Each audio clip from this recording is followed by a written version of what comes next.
সবাইকে স্বাগত জানাচ্ছি গ্লোবাল পয়েন্ট থেকে।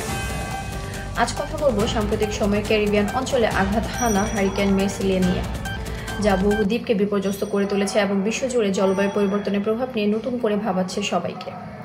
2025 সালের অক্টোবরের শেষ দিকে আটলান্টিক মহাসাগরে উষ্ণ পানিতে তৈরি হওয়া একটি ঘূর্ণিঝড় ধীরে ধীরে রূপ নেয় ভয়াবহ হারিকেন মেসিলা।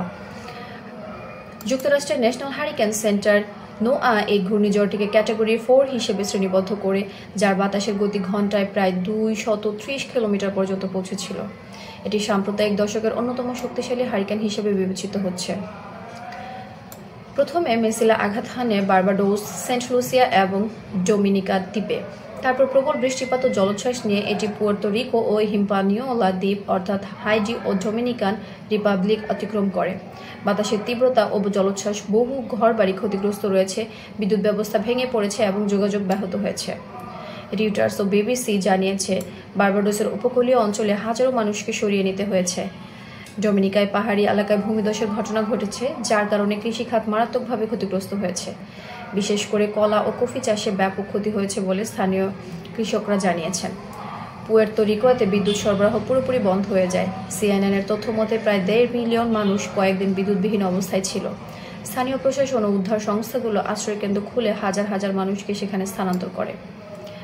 হাইতি ও ডোমিনিকান রিপাবলিকের কিছু অংশে অতিবৃষ্টি ও জলাবদ্ধতা তৈরি করেছে। জাতিসংঘের মানবিক সহায়তা সংস্থা OCHA জানিয়েছে, ক্ষতিগ্রস্ত এলাকার খাদ্য, বিশুদ্ধ পানি এবং চিকিৎসা সহায়তা পাঠানো হচ্ছে। আন্তর্জাতিকভাবে জাতিসংঘ, red cross, Caribbean disaster emergency management agency এবং ইউরোপীয় ইউনিয়ন যৌথভাবে উদ্ধার কার্যক্রম শুরু করেছে। ইউরোপীয় ইউনিয়ন প্রায় 50 মিলিয়ন ইউরো সহায়তার তহবিল ঘোষণা করেছে ক্ষতিগ্রস্ত দেশগুলোর পুনর্গঠনের জন্য। বিশেষজ্ঞরা বলছেন, এই ঘূর্ণিঝড়ের ভয়াবহতার পেছনে অন্যতম কারণ হল সমুদ্রপৃষ্ঠের অস্বাভাবিক উষ্ণতা। বিজ্ঞানীদের মতে সমুদ্রের গড় তাপমাত্রা এই সময়ের তুলনায় প্রায় 2 ডিগ্রি সেলসিয়াস বেশি ছিল, যা ঘূর্ণিঝড়কে দ্রুত শক্তি সঞ্চয় করতে সহায়তা করেছে। এই পরিস্থিতিকে অনেকে জলবায়ু পরিবর্তনের সরাসরি প্রভাব হিসেবে দেখছেন। বর্তমানে মেসিলা দুর্বল হয়ে পোস্ট ট্রপিক্যাল স্টর্ম অবস্থায় রূপ নিয়েছে এবং আটলান্টিকের উত্তর অংশে সরে গেছে। ক্ষতিগ্রস্ত দেশগুলোতে এখন পুনর্গঠন, বিদ্যুৎ পুনঃস্থাপন এবং জরুরি সহায়তা কার্যক্রম চলছে। বিবিসি জানিয়েছে, স্থানীয় অর্থনীতির ওপর এই ঝড়ের প্রভাব মারাত্মক হতে পারে, কারণ কৃষি ও পর্যটন খাত ক্যারিবিয়ান অঞ্চলের মূল ভিত্তি। বিশ্লেষকদের মতে হারিকেন মেসিলা শুধুমাত্র একটি প্রাকৃতিক দুর্যোগ নয়, বরং এটি ক্যারিবিয়ান দেশগুলোর জন্য এক নতুন বাস্তবতার বার্তা, যেখানে জলবায়ু পরিবর্তনের প্রভাবকে মোকাবেলা করার প্রস্তুতি এখন আগের চেয়ে অনেক বেশি জরুরি। জাতিসংঘের মহাসচিব এক বিবৃতিতে বলেছেন, এখনই সময় বৈশ্বিক উষ্ণায়ন মোকাবেলায় একসঙ্গে কাজ করার, অন্যথায় এমন প্রাকৃতিক বিপর্যয় ভবিষ্যতে আরও বাড়তে পারে। 2025 সালের এই ঝড় শুধু দ্বীপগুলো নয়, পুরো বিশ্বের কাছে একটি গুরুত্বপূর্ণ সতর্কবার্তা রেখে গেছে। যতক্ষণ পর্যন্ত পৃথিবীর তাপমাত্রা ক্রমাগত বৃদ্ধি পেতে থাকবে, ততক্ষণ পর্যন্ত এই ধরনের দুর্যোগের ঝুঁকিও বাড়বে।